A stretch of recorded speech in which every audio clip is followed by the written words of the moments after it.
Hello guys, welcome back to our channel. இன்றைக்கி நம்ம என்ன வீடியோ பார்க்க போகிறோன்னா, வாய்க்கு ருசியாக மணன்னு மீன் குழம்பு சமைக்க போகிறோம் ஃப்ரெண்ட்ஸ். அதை எப்படி சமைக்க போகிறோம்? சாதாரணமாக இல்லாமல் நம்ம வீட்டு விறகடுப்பு யூஸ் பண்ணி பாரம்பரிய முறையில் சமைக்கலான்ட்டு இருக்கிறோம். இப்போது நம்ம சின்ன வெங்காயம் நறுக்கி வச்சுக்கலாம். தக்காளி வந்து ஒரு மீடியம் சைஸ் ஒரு 4 தக்காளி நறுக்கி வச்சுருக்கோம்.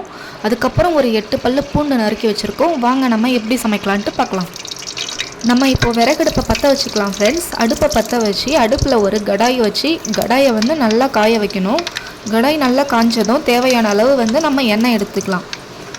எண்ணெய் நல்லா ஹீட் ஆனதும் கொஞ்சமாக வெந்தயம், நம்ம எடுத்து வச்சுருந்த பூண்டு சேர்த்து நல்லா வதக்கி விட்டுக்கலாம். வெந்தயமும் பூண்டும் எண்ணெயில் நல்லா வதங்கினதும் கொஞ்சமாக கருவேப்பிலை சேர்த்துக்கலாம். இப்போது நம்ம நறுக்கி வச்சுருந்த சின்ன வெங்காயத்தை சேர்த்துக்கலாம். கொஞ்சமாக உப்பு ஆட் பண்ணி நல்லா பொன்னிறமாக வதக்கணும் ஃப்ரெண்ட்ஸ்.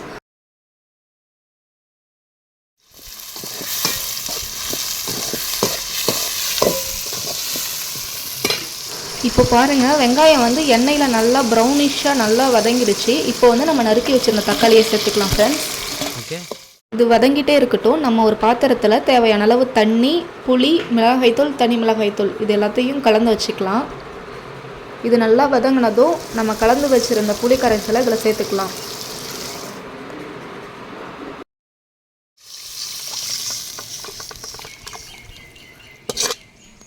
யாருக்கெல்லாம் இது போல் வெளியில் இயற்கையை ரசிச்சுக்கிட்டு விறகடுப்பில் சமைச்சு சாப்பிட்டா பிடிக்கும் அப்படின்ட்டு மறக்காமல் கமெண்ட் பாக்ஸில் கமெண்ட் பண்ணுங்கள்.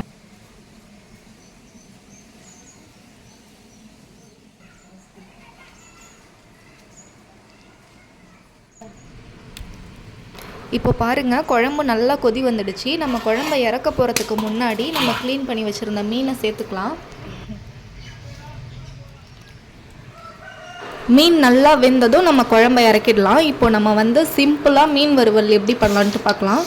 ஒரு கடாயில் நம்ம க்ளீன் பண்ணி வச்சுருந்த மீனை எடுத்துக்கலாம். கொஞ்சமாக மிளகாய்த்தூள், தனி மிளகாய்த்தூள், கார்ன்ஃப்ளவர் மாவு வந்து நம்ம கொஞ்சமாக சேர்த்துக்கலாம். அப்போது தான் நம்ம எண்ணெயில் மீன் ஒட்டாமல் வரும்.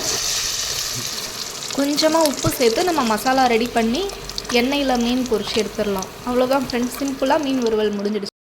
இந்த டிஷ்ஷை நீங்களும் வீட்டில் ட்ரை பண்ணி பார்த்துட்டு மறக்காமல் கமெண்ட் பண்ணுங்கள். இந்த வீடியோ பிடிச்சிருந்தா லைக் பண்ணுங்கள், ஷேர் பண்ணுங்கள், கமெண்ட் பண்ணுங்கள், மறக்காமல் சப்ஸ்கிரைப் பண்ணுங்கள். நாளைக்கு இன்னொரு புது வீடியோவில் பார்க்கலாம். தேங்க்யூ.